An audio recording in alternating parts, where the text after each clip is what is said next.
En guise d'introduction, j'avais envie d'avoir votre sentiment, Bernard Roman et Emmanuel Combes, sur cette un peu émo dynamique concurrentielle. Quel est votre... vous êtes évidemment, par vos statuts, garant, mais aussi tenu d'encourager l'ouverture à la concurrence. Comment vous évaluez la situation, cette effervescence? Quelle est votre appréciation de la situation? Bernard? J'allais dire enfin, parce que il y a 5 ans, lorsque j'ai pris mes fonctions à la présidence de l'autorité de régulation des transports, qui s'appelait à l'époque l'ARAFER, quand je rencontrais mes interlocuteurs, surtout liés à l'opérateur historique ou au service de l'État chargé des transports, et qu'on parlait ouverture à la concurrence, on était avant le 4e paquet et la loi pour un nouveau pacte ferroviaire, chacun me regardait en disant oui, on en parle, mais ça ne se fera pas, quoi. C'est trop loin devant. Et quand je disais à Guillaume Pépi, ce serait bien, par exemple, de commencer à travailler à une tarification de la maintenance dans les centres de maintenance de la SNCF, ou ce serait bien, pour reprendre ce que vous disiez, maître, de regarder une comptabilité analytique pour savoir affecter les coûts aux différents segments des réseaux ferroviaires. On me regardait en disant « mais non, mais c'est pas la peine, et puis on a bien d'autres choses à faire ». Donc aujourd'hui, se retrouver à l'an 1 de l'ouverture à la concurrence avec, dans quelques semaines, les Paris, Lyon, Milan par Tello, et dans quelques années, c'est long, c'est vrai que vous avez raison, mais en même temps, quelle immensité de la tâche a été faite et reste à faire pour que lorsque Transdev arrivera sur le Marseille-Nice, ça puisse fonctionner. Engagement 2 fois plus de trains, 2 fois plus de trains. Quand on dit l'ouverture à la concurrence, c'est l'amélioration, à la fois la qualité technique, le nombre de trains, la capacité à apporter un confort supplémentaire aux usagers. C'est ce à quoi a travaillé la région Sud, parce qu'ils n'aiment pas qu'on dise PACA maintenant. C'est Sud, Provence-Alpes-Côte d'Azur, mais ils y ont travaillé. Nous, vous savez, à l'ART, je vous le dis, monsieur Dansard, on avait identifié 3 régions dont il nous semblait qu'elles souhaitaient s'ouvrir plus vite que d'autres à la concurrence. Et nous n'avons pas fait que rassembler les vice-présidents de transport, voire les vice-présidents de ces régions de l'époque. Nous sommes allés sur place et nous avons travaillé avec les services que M. Tabarot conduisait à l'époque. Nous avons rencontré M. Muselier, M. Bertrand dans les Hauts-de-France, M. Rotner dans la région Grand Est, pour voir quelles étaient les problématiques qu'il soulevait, voir quels étaient les objectifs qu'il voulait, en qualité de service notamment. Et aujourd'hui, c'est une immense satisfaction de voir que ça commence. Mais en même temps, ça se fera lentement. Hein, c'est pas le mythe du grand soir où on passera un jour d'un opérateur historique à 60 ou 70 opérateurs alternatifs qui prendront des parts de marché sur les SLO ou sur le conventionné. Et je termine là-dessus. Vous avez évoqué les dates. C'est vrai que jusque 2023, les AOT régionales peuvent faire des affectations directes pour un maximum de 10 ans. Et donc, en 2033, ce sera complètement terminé. Mais à partir de 2023, il ne pourra y avoir aucune attribution de ligne directe à l'opérateur historique. Et donc, tout ce qui est en train d'être expérimenté aujourd'hui, d'être testé par les premières ouvertures, doit pouvoir servir à l'ensemble du monde ferroviaire demain pour des appels d'offres qui vont se multiplier à partir de 2023. Donc c'est un moment important, oui, je le pense, M. Dansard. Et j'aimerais revenir sur ce qu'a dit M. Roman, c'est extrêmement important, notamment par rapport à toutes les angoisses qu'il peut y avoir dans la population sur les ambivalences de la concurrence. J'aimerais revenir un petit peu sur les gains attendus. Le gain attendu, ce n'est pas qu'un gain consumériste en termes de prix.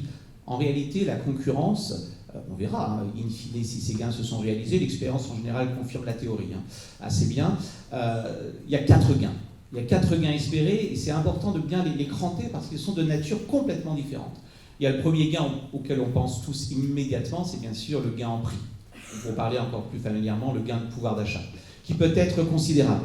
On l'a vu en Italie avec l'entrée de NTV. Alors, c'est un cas qui, à mon sens, n'est pas transposable en l'espèce à ce qui risque de se passer en France. Mais en tout cas, si on regarde le cas italien, les estimations donnent des baisses de prix de l'ordre en moyenne de 30% chez les nouveaux entrants par rapport aux tarifs pratiqués par l'opérateur historique précédemment. Mais également, n'oublions pas que la concurrence a comme vertu d'inciter l'opérateur historique, lui aussi, à baisser ses prix.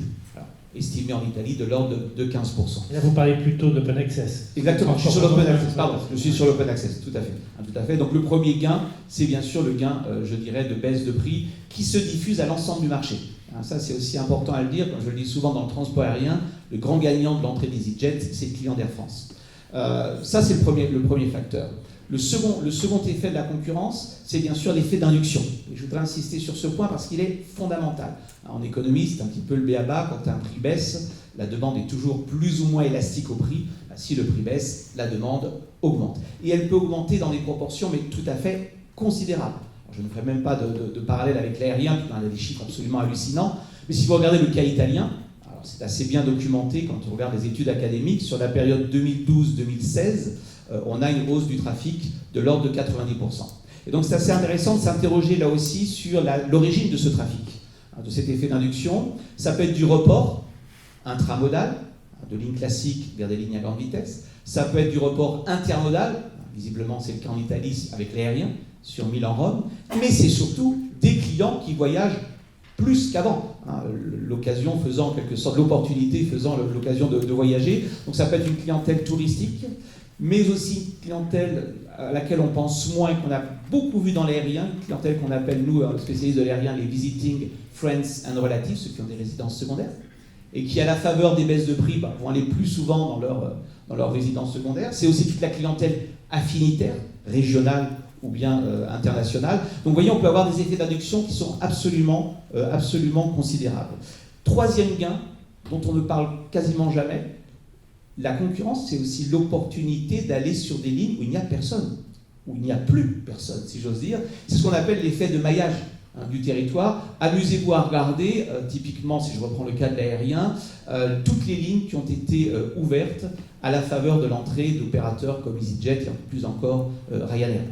Typiquement, un Bergerac-Londres, ça n'est pas de la substitution de trafic, c'est de la création pure de trafic. Et je pense que dans le ferroviaire, il faut s'attendre également à des ouvertures de lignes, alors sans doute pas à grande vitesse, mais des lignes classiques qui ont été abandonnées. Donc on a un effet de maillage du territoire, de densification du réseau qui est tout à fait considérable. Puis on a peut-être juste avant le 4e point, peut-être donner la parole à Bernard Roman qui a un rôle d'observation du marché. Il y a eu beaucoup de demandes sur des lignes dites classiques aujourd'hui, d'opérateurs nouveaux. Donc, comment vous interprétez ça? Pas seulement d'observation, y compris opérateurs historiques avec Oslo. Puisque les lignes, les entreprises ferroviaires qui veulent exploiter une ligne, lancer un service librement organisé sur une ligne, s'ils veulent se garantir de ne pas se voir opposer un test d'équilibre économique lorsqu'ils se lanceront, le déclarent à l'ART et nous nous assurons que ou le test économique n'est pas demandé, auquel cas il n'y a pas de problème, ou que le test d'équilibre économique est demandé, et nous le faisons immédiatement. Ce qui fait qu'il y a une certaine tranquillité d'esprit pour l'entreprise ferroviaire à se lancer. Et donc, toutes les entreprises ferroviaires ne passent pas par l'ART, mais 80-90% passent par l'ART pour se prémunir de ce risque. Nous avons reçu aujourd'hui 26 demandes de services librement organisés qui veulent se lancer sur le réseau ferroviaire français. Je vais rejoindre totalement ce qu'a dit M. Combe, puisque sur ces 26 lignes, il y en a 24 qui concernent des lignes classiques. On s'attendait tous à ce que tout le monde veuille aller sur le Paris-Lyon, qui est la ligne la plus excédentaire. Non. 24 sur 26 veulent aller sur des lignes classiques. Pas n'importe quelle ligne classique. Des lignes classiques qui souvent ont été abandonnées par l'opérateur historique C'est ou l'arrêt des intercités 100% éco en 2020, ou le transfert des lignes conventionnées de TET par l'État, ce qui veut dire que la vision stratégique qui a été celle de l'État pendant les 10 ou les 20 dernières années sur le maillage du territoire en ferroviaire est aujourd'hui complètement démentie par les demandes qui nous arrivent. Et y compris par l'opérateur historique voilà, lui-même. je voulais terminer là-dessus. C'est tellement vrai qu'on se rend compte que ce maillage est indispensable, que la SNCF, l'opérateur historique, qui a abandonné un certain nombre de ses lignes, fait aujourd'hui des demandes à l'ART pour repartir sur ces lignes qui ont été abandonnées, sur 2 d'entre elles. Donc c'est vraiment tout à fait, ça conforte tout à fait ce que vient de dire le professeur Comte. Pardon, je vous ai interrompu. 4e point. C'est fondamental d'un point de vue politique, parce que ça montre que la concurrence, qui est parfois perçue comme une cannibalisation, c'est en réalité une extension du marché. Vous créez, vous suscitez une demande qui n'aurait pas pu s'exprimer sans ça. Puis le dernier effet sur lequel il est extrêmement important, à mon avis, de communiquer, à l'autorité on communique souvent d'ailleurs sur ce point, c'est les effets sur la qualité. Alors la qualité, c'est un concept un peu flou. Dans le cas du train, je ferai un parallèle avec l'aérien, ça peut être la ponctualité. Il a été démontré dans l'aérien que la présence d'un concurrent augmente la ponctualité, en tout cas des vols. C'est bien sûr l'augmentation des fréquences. Alors ça, c'est bien sûr un atout pour le client d'avoir, si j'ose dire, des horaires beaucoup plus adaptés à sa demande. Ce sont des nouvelles dessertes, pas seulement en termes de ville, mais en termes de gare. Dans une grande ville, il peut y avoir plusieurs gares et avoir, typiquement, si je prends un parallèle avec l'aérien, Orly, c'est pas Roissy. Il y a des personnes qui préfèrent aller à Orly, des personnes qui préfèrent aller à Roissy. Donc tout cela participe de la qualité. C'est bien sûr la qualité au sens où on l'entend au premier chef, la qualité de service à bord, Wi-Fi, etc. Mais aussi la diversification de la qualité. C'est-à-dire que finalement, chaque client va trouver chaussure à son pied. Et ça passe par des classes tarifaires, avec des billets à options plus ou moins larges. Donc vous voyez, la concurrence, je crois qu'il ne faut surtout pas la réduire à un aspect tarifaire, pouvoir d'achat qui est toujours un petit peu anxiogène, parce qu'on dit finalement la concurrence, c'est que pour le consommateur. C'est beaucoup plus subtil que ça. Et je crois qu'en fait, le grand enseignement à retirer des expériences passées, et M. Romand vient de le dire à l'instant, ça va être sans doute peut-être l'élargissement de la taille du marché au profit de nouveaux opérateurs, mais peut-être aussi au profit de l'opérateur historique. Merci.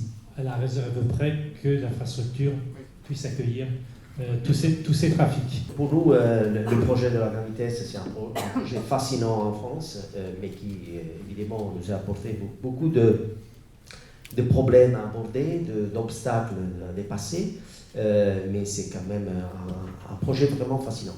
Mais je voulais un peu partager avec vous quels sont été les obstacles d'un point de vue économique, d'un point de vue des partenaires techniques, et de remarquer les avantages de l'ouverture de concurrence, mais comme vous l'avez justement déjà évoqué remarqué. Un premier sujet concerne par exemple sur le modèle économique. Il y a une barrière économique importante qui concerne un peu les péages, le niveau des péages. C'est-à-dire que si je fais une comparaison avec le système italien, aujourd'hui pour un Paris-Lyon, il faudra payer un péage qui va de 26 € jusqu'à 39 € par train kilomètre. Alors qu'en Italie, aujourd'hui, il y a un moyen, un prix un péage pour un train kilomètre sur la grande vitesse de 8 €. Au début, en Italie, quand il y a eu l'ouverture de la concurrence, il y avait un péage de 12,5 € par train kilomètre. Et finalement, avec l'ART, on a eu la possibilité de baisser le péage à 8 €. Cela a engendré des impacts très positifs, parce que cela a permis évidemment d'augmenter sensiblement l'offre. Donc, après plusieurs années, je peux dire tranquillement qu'on a doublé l'offre en termes de train kilomètre. Aujourd'hui, quand on parle de Frecciarossa, on dit qu'il s'agit de la métropolitaine de l'Italie, parce qu'il y a un Frecciarossa chaque quart d'heure sur les lignes plus importantes du réseau italien. Donc, il y a eu une baisse énorme qui a permis, en même temps, grâce à l'augmentation sensible de l'offre, de réduire le pricing. Donc il y a eu une baisse de prix, comme vous avez justement évoqué, jusqu'à 30%, je dirais aussi jusqu'à des points de 40%. Et c'est un process qui a porté des bénéfices à tous les acteurs. Donc, premièrement, à tous les voyageurs, en termes de réduction de prix et d'amélioration de la qualité des produits. En termes, parce que justement, je parle de la communication de la qualité, en termes de ponctualité, de confort, d'information de voyageurs, etc. Il y a eu des bénéfices énormes aux gestionnaires de l'infrastructure parce qu'il a eu la possibilité d'augmenter sensiblement son chiffre d'affaires et cela a permis en fait de rembourser une bonne partie de la dette concernant tous les investissements sur le réseau grande vitesse. Il y a eu une réduction des engagements, des dépenses de l'État parce que le gestionnaire de l'infrastructure était plus indépendant, mais surtout parce que le groupe, surtout après l'ouverture de la concurrence, a eu des performances économiques très importantes. Après 2 ans, le groupe ne réalise que de profits. Et donc, ça signifie que ce n'est pas un poids pour l'État. Et c'est un fait important pour tout le système. Donc, je voulais rassurer sur l'ouverture de la concurrence que ce n'est pas à détriment de l'offre actuelle, mais c'est un complément. Et ça donne des avantages, je dirais, à mon avis, que je viens de l'opérateur historique, que ça donne des bénéfices au-delà des voyageurs, évidemment, mais surtout à l'opérateur historique, qui a eu la possibilité, nous avons eu la possibilité d'améliorer notre performance de tous les points de vue. Je dirais que l'ouverture de la concurrence en France, ça donne un avantage en plus qu'en Italie, il n'y a pas. C'est-à-dire qu'en Italie, une partie de la maintenance de l'infrastructure est payée par l'État. Et ça donne la possibilité en fait d'avoir des péages qui sont plus bas par rapport à la France. Alors qu'en France, ce n'est pas le cas. Et en plus, une partie du péage est utilisée pour financer les investissements sur le réseau conventionnel. Et pour financer aussi l'investissement sur le RTMS. C'est prévu dans les dépenses du péage de la grande vitesse. Et cela veut dire que l'arrivée de nouveaux opérateurs, donc l'arrivée de Tello sur la grande vitesse, signifie d'avoir, pas seulement pour nous, le fait que SNCF Réseau représente un important partenaire, mais surtout que nous sommes des contribuables importants pour financer l'investissement et la maintenance de l'infrastructure française. Nous sommes là depuis 10 ans avec une société française, avec des ressources françaises qui produisent et qui vont produire le Frecciarossa en France, et qui ont été aussi des contribuables importants pour tous les frais de maintenance de l'infrastructure française. Et ça, je pense, c'est un point important qui va encourager la concurrence. Et ça, je pense que c'est aussi cohérent avec la politique de développement durable qui est un peu, encouragée par l'État, par le gouvernement, qui va privilégier, encourager l'utilisation du train à détriment des autres modalités de transport qui engendrent plus de pollution. C'est une sorte de message direct au président de la SNCF. Vous avez contribué depuis des années à... Simplement objectif, c'est un fait, c'est objectif. Est-ce que l'augmentation du nombre de circulations pourrait, d'une certaine façon, vous inciter à recommander à une baisse des péages sur la grande vitesse, puisque en l'occurrence, c'est de ça dont on parlait avec Roberto Rinaudo? Grâce à nous, Monsieur Rinaudo, vous payez le péage le plus cher de France. car non, mais je vais aller plus loin. Car on a, là aussi, on parlait des barrières à l'entrée sur l'accès à l'infrastructure.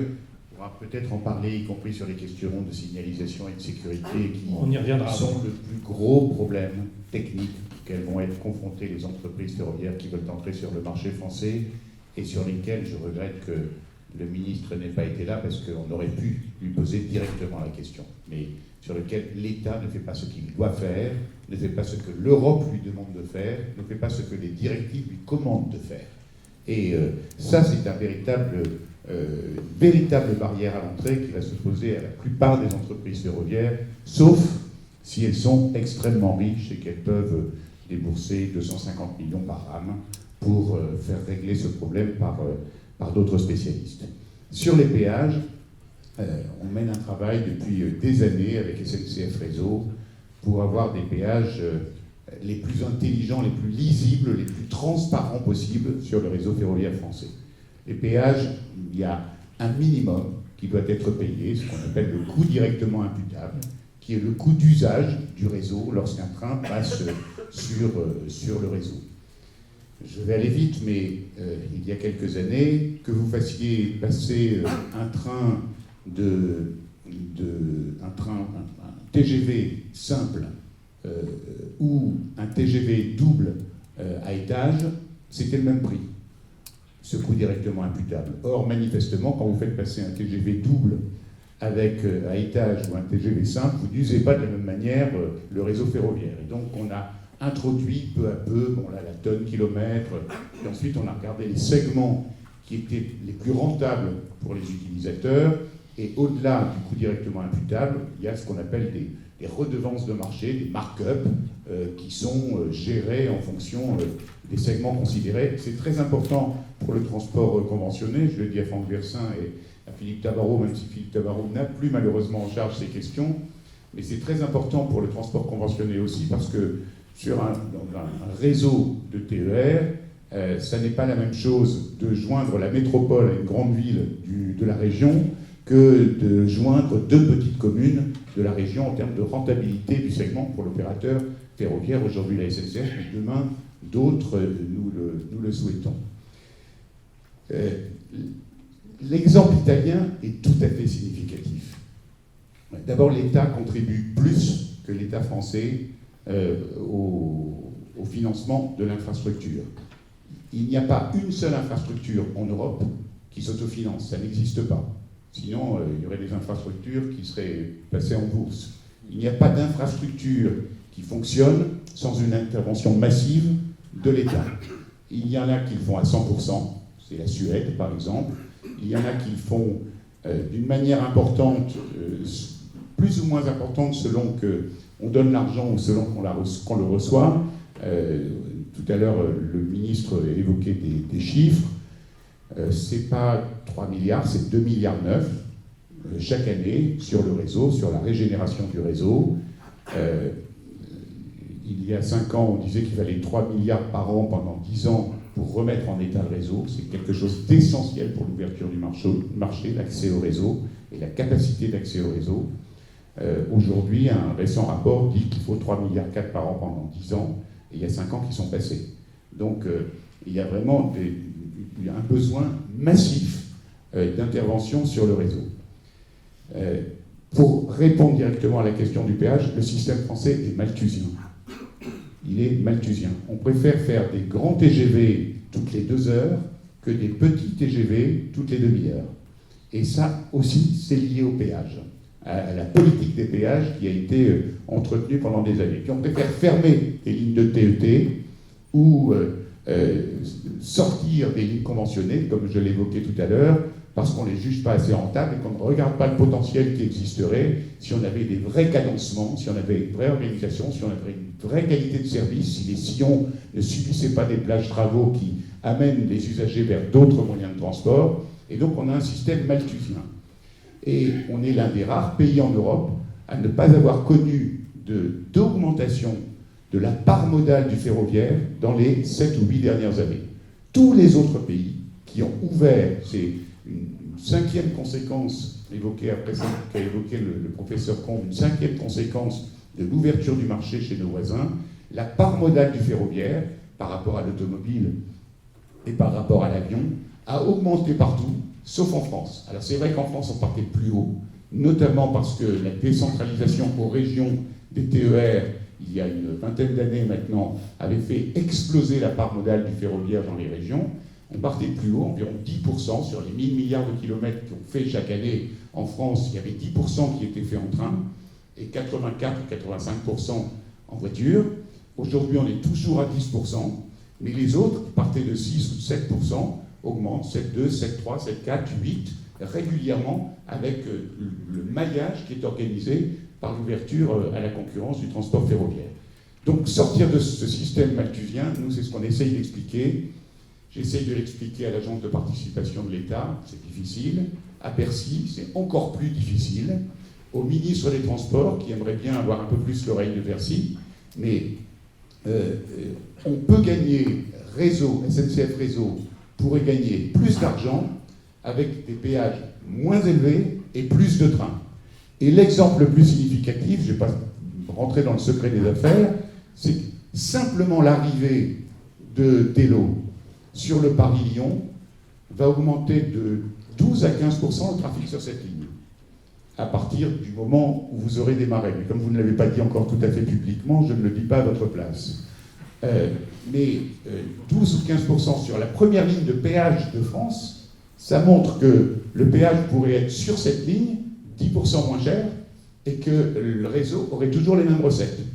Et donc, si on a le même mouvement partout avec l'ouverture du marché, l'objectif de faire baisser les péages, à condition que l'État ne diminue pas parallèlement son intervention, l'objectif de faire baisser les péages est un objectif que, en ce qui nous concerne, nous, autorités de régulation des transports, nous souhaitons. Et vous agirez pour. Et nous agissons pour. Je ne peux pas donner des détails sur notre business plan, mais je peux dire que bien plus que la moitié de nos coûts concerne le péage. Donc il y a un souci.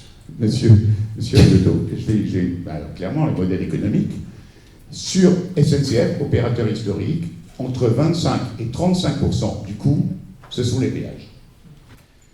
Mais quand on regarde les business plans, les modèles économiques des opérateurs alternatifs, que vous êtes pour un certain nombre dans cette salle, sur les deux postes qui sont le poste qui est le plus lourd derrière les péages, c'est celui de la maintenance. Et en ce qui concerne la maintenance, sur quasiment tous les modèles de convention régionale, la maintenance mobilise 20-22% du montant des conventions régionales. C'est-à-dire que quand vous prenez un billet de train, à supposer que vous le payez en totalité, sur 10 €, il y a plus de 2 € qui concernent la maintenance du matériel. Sur ce poste de la maintenance, tous les opérateurs alternatifs proposent des coûts qui sont beaucoup moins élevés que ceux que propose la SNCF. Et sur le personnel, je reviens au règlement de différend dont nous avons été saisis par la région Sud, vous savez, quand dans les informations qu'une AOT donne aux candidats à un marché de TER, il y a le nombre d'équivalents temps plein, le nombre de personnes.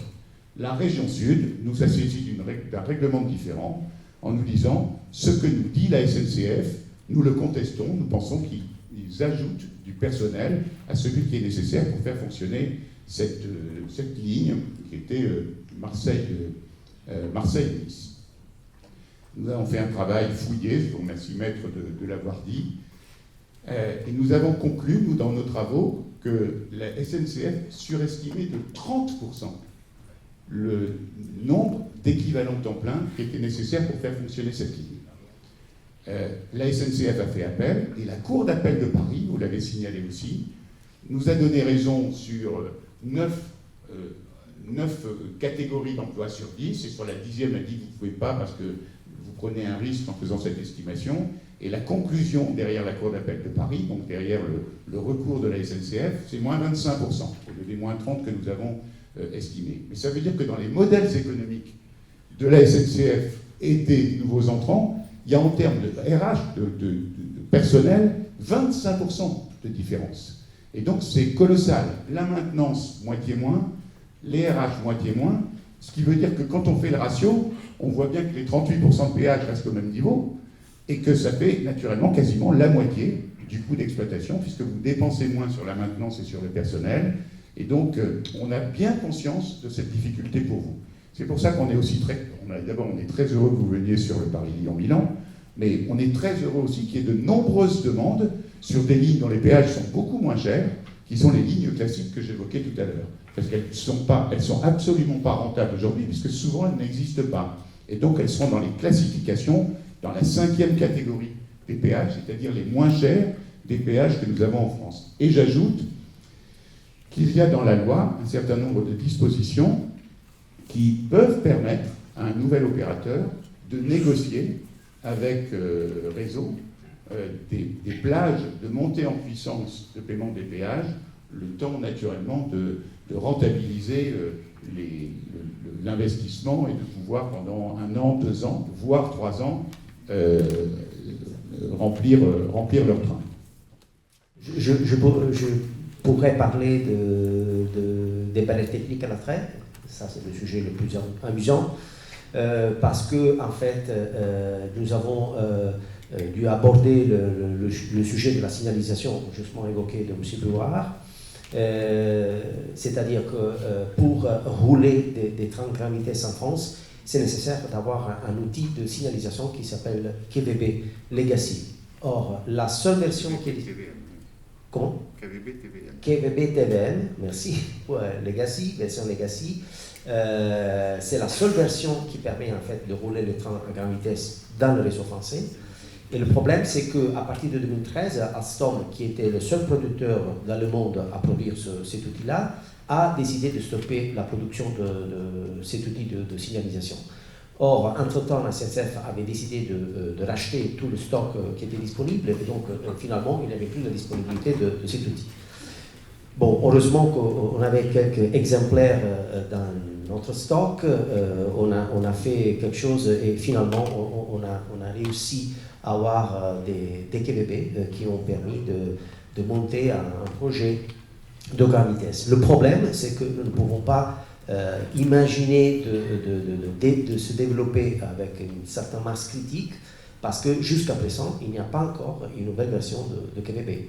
Et donc, on peut réaliser une offre, évidemment, que c'est celle que vous verrez, mais pas avec une énorme masse critique.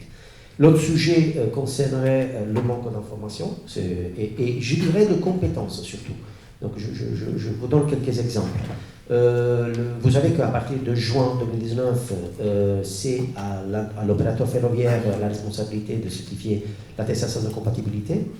Le problème, c'est qu'aujourd'hui, toutes les compétences techniques nécessaires pour atteindre à cette certification sont chez les SNCF Réseau.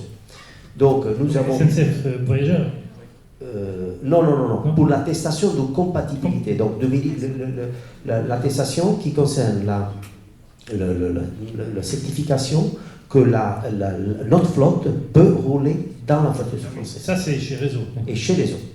Donc, pour faire ça, nous avons demandé en fait un support de la part de la SNCF Réseau. Nous avons signé un contrat, mais c'était pas SNCF Réseau n'était pas censé de signer le contrat avec nous. Donc, on a bien géré la relation. Il y a eu finalement une certaine disponibilité, mais avec quelques difficultés de la part de la SNCF Réseau. Mais ce que je veux dire, c'est que le système aujourd'hui n'encourage pas l'arrivée de nouveaux opérateurs parce qu'il y a un manque de compétences qui ne sont pas disponibles. L'autre exemple, c'est que sont les compétences qui concernent l'élaboration de procédures pour faire les essais techniques. Ce sont des compétences qui sont chez les SNCF Mobilité, les voyageurs. Et nous avions contacté à l'époque la direction technique de la SNCF Voyageurs, mais vous voyez, c'est un peu bizarre de demander à l'opérateur historique des prestations pour dire on va faire de la concurrence à vous. Donc, c'est un peu bizarre. Donc finalement, on a trouvé des solutions, mais ça pour vous dire qu'il y a aujourd'hui encore un manque de compétences disponibles qui permettent d'encourager l'arrivée de nouveaux opérateurs. Ça relève ces exemples, ça relève du régulateur, de l'autorité de la concurrence. Quelle est votre évaluation, Maëlle Combe ? Je voudrais rebondir, je vais bien sûr répondre à votre question. Il y a un terme qui est revenu souvent dans nos débats, c'est le terme de barrière.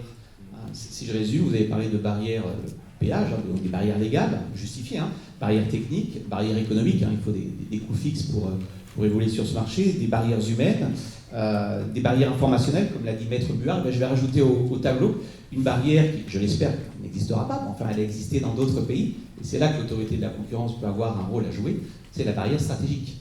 C'est-à-dire que l'opérateur, historique ou pas d'ailleurs, l'opérateur dominant sur le marché, peut parfois, dans certains cas, abuser de sa position dominante. Et c'est là où on voit la distinction entre les régulateurs sectoriels, qui a l'expertise sectorielle, et l'autorité de la concurrence, qui n'est pas en charge du ferroviaire. Elle est en charge du fait que sur un marché, on a le droit d'être dominant.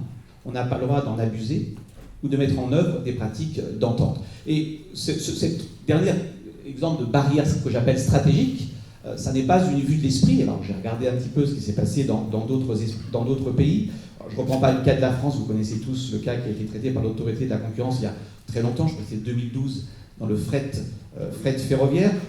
On va passer sur ce cas, qui fait partie de l'histoire maintenant, j'espère. Revenons par contre sur d'autres pays, hein. J'ai regardé un petit peu. Vous avez le cas tchèque, qui est actuellement investigué par la Commission européenne. Il y a une notification de grief qui a été envoyée à l'opérateur historique, accusé, je cite, de prix prédateur. En clair, de casser les prix, de fixer un prix inférieur à son coût incrémental de long terme, en défaveur, bien sûr, des 2 nouveaux opérateurs qui sont rentrés sur le marché. C'est un exemple. Hein. Second exemple, puisque nous parlions de l'Italie, restons sur l'Italie. J'ai trouvé deux affaires intéressantes. Monsieur, il s'agit d'opérateurs historiques. Tout d'abord, lorsque NTV est entrée sur le marché, visiblement, elle a eu un problème d'accès à la maintenance ferroviaire dans la région de Naples, et NTV a saisi l'autorité de concurrence italienne. Tout cela s'est résolu non pas par une décision de sanction, mais par des engagements. Des engagements consistant à rendre l'accès équitable à cette infrastructure de maintenance ferroviaire dans la région de Naples, selon des critères objectifs, transparents, et bien sûr orientés vers les coûts. Troisième exemple, toujours en Italie, cette fois-ci c'est en 2014, différentes pratiques de compression des marges, ce qu'on appelle du squeeze, des pratiques de squeeze tarifaire, un refus d'accès au sillon et au centre de maintenance de Milan. J'ouvre une parenthèse pour la fermer aussitôt. L'autorité de concurrence italienne a estimé que l'accès au centre de maintenance n'était pas une facilité essentielle, n'était pas indispensable, au motif que NTV était en train elle-même de construire son propre centre de maintenance. Néanmoins, dans cette affaire, qui s'est résolue à nouveau par des engagements, on pourra en reparler, il n'y a pas nécessairement un contentieux, ne débouche pas forcément sur des sanctions, ça peut être aussi des engagements devant l'autorité de concurrence. Dans le second cas italien, ça s'est traduit en effet par des engagements en matière de non-discrimination dans l'accès, notamment aux espaces dans les gares, guichets d'infos, vente de billets, attribution des espaces publicitaires. Donc ça me permet de répondre très directement à votre question. L'autorité de la concurrence, elle n'est pas là pour juger les conditions de la concurrence. Il y a des barrières à l'entrée, dont actes informationnels, c'est le rôle du régulateur. Par contre, l'autorité de la concurrence peut être saisie de pratiques anticoncurrentielles mises en œuvre sur un marché, notamment de la part de l'opérateur dominant, si on parle d'abus de position dominante, car vous le savez, il y a un autre volet du droit de la concurrence, qui est bien sûr les pratiques d'entente entre des entreprises. Voilà, ça me permet de répondre très clairement à votre question. J'ajoute finalement au portrait, on a vu dans ce débat qu'il y avait beaucoup de barrières dans votre secteur, et c'est à mon avis une très grande différence avec l'aérien. Ajoutons possiblement, théoriquement nous ne le souhaitons pas, mais possiblement des barrières stratégiquiques si d'aventure un opérateur venait à se livrer à des pratiques anticoncurrentielles. Merci. Bernard Roman, est-ce que l'ART est compétente pour recommander que soient logées à la SNCF Réseau des compétences qui n'existent qu'à SNCF Voyageurs et auxquelles devrait recourir un opérateur alternatif? Oui, c'est une des recommandations que nous faisons au gouvernement. Je dois dire d'ailleurs, je vous l'annonce parce que je ne sais pas si la plupart d'entre vous qui êtes au fait des questions de transport ferroviaire et d'ouverture du marché doivent se souvenir qu'en mars 2018, nous avions publié 4 livrets sur l'ouverture à la concurrence du transport ferroviaire en France. Ces 4 livrets ont beaucoup servi les parlementaires dans le cadre du débat sur la loi sur un nouveau pacte ferroviaire, et je dois dire qu'ils ont inspiré un certain nombre de décisions qui ont été prises. Ça fait 3 ans, un peu plus. Aujourd'hui, les textes ont été tous pris, les décrets ont été signés, les arrêtés ont été faits, beaucoup de choses ont avancé, et il reste beaucoup de choses à faire. Il y a beaucoup de barrières à l'entrée, et de barrières techniques, juridiques, de services, comme par exemple le SIM, qui est celui qui permet de paramétrer tous les systèmes de signalisation et de sécurité qui donnent accès au réseau, au matériel ferroviaire au réseau.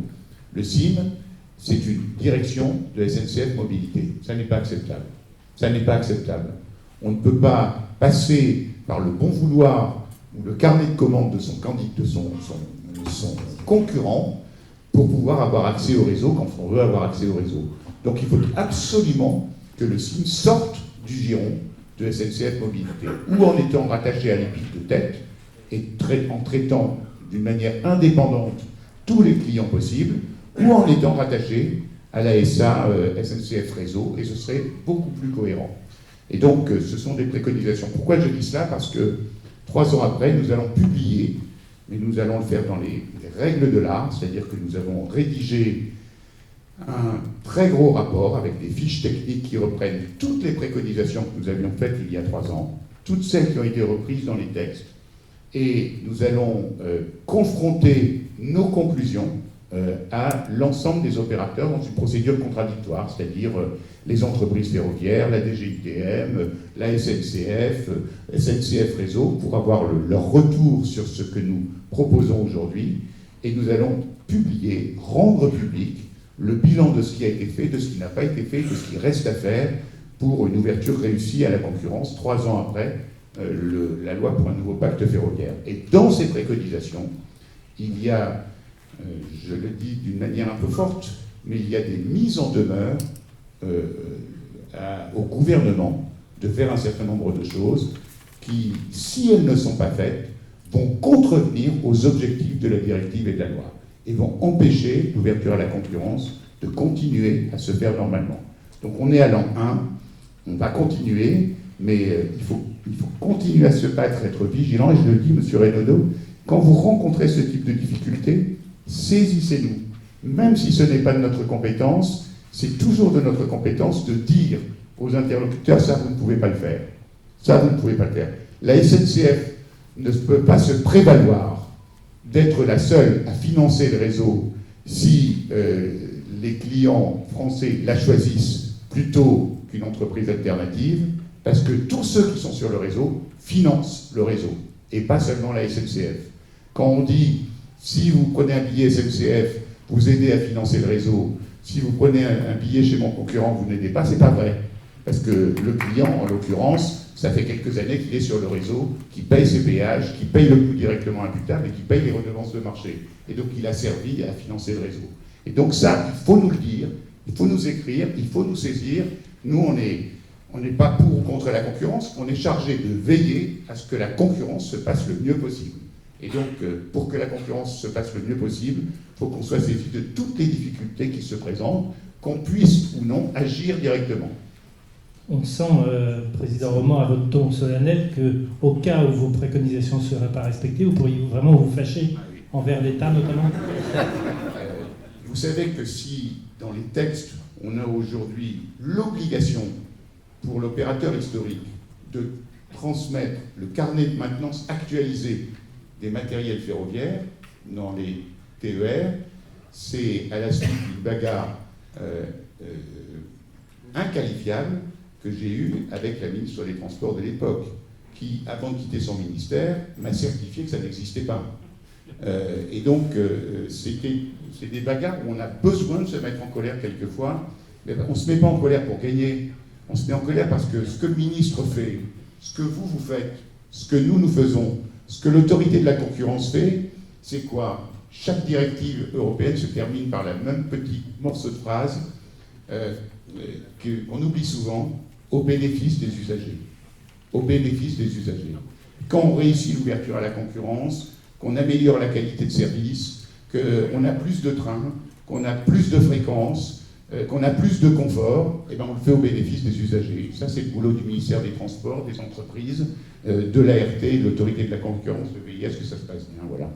Je répondis ce que vient de dire M. Combe à propos du comportement pas correct de la part de l'opérateur historique, que je confirme. Je rajouterai aussi l'accès à certains gares qui étaient interdits à NTV, mais ça confirme que la présence et l'action vigilante de la part de l'ART, de l'autorité de la concurrence, est fondamentale pour garantir le succès de l'ouverture à la concurrence, qui soit équitable et qui permet à tous les opérateurs d'opérer et de donner des réels bénéfices à tous les acteurs concernés.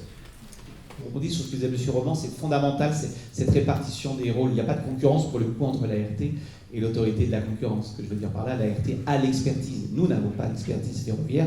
Nous sommes par contre les experts des pratiques anticoncurrentielles. Donc en fait, les deux vont très bien ensemble. En réalité, le régulateur sectoriel est là en effet pour accompagner l'ouverture, et notamment parfois pour rééquilibrer des conditions déséquilibrées. Regardez le rôle de l'ARCEP, qui a même fait de la régulation asymétrique. Le rôle de l'autorité de la concurrence, je le répète, ça n'est pas de savoir si un acteur est dominant ou n'est pas dominant, s'il y a des barrières ou pas à l'entrée. Son rôle est de savoir, compte tenu du terrain de jeu, fut-il asymétrique, fut-il déséquilibré, de vérifier que le joueur qui domine ne met pas en œuvre des pratiques anticoncurrentielles. Donc il y a, à mon sens, une parfaite complémentarité entre l'autorité de régulation sectorielle et l'autorité de la concurrence. Merci. Merci beaucoup. Et c'était l'un des intérêts de cette table ronde de vous avoir tous les deux sur la tribune avec Roberto Reinaldo. Je crois qu'on peut les remercier pour ces débats très passionnants.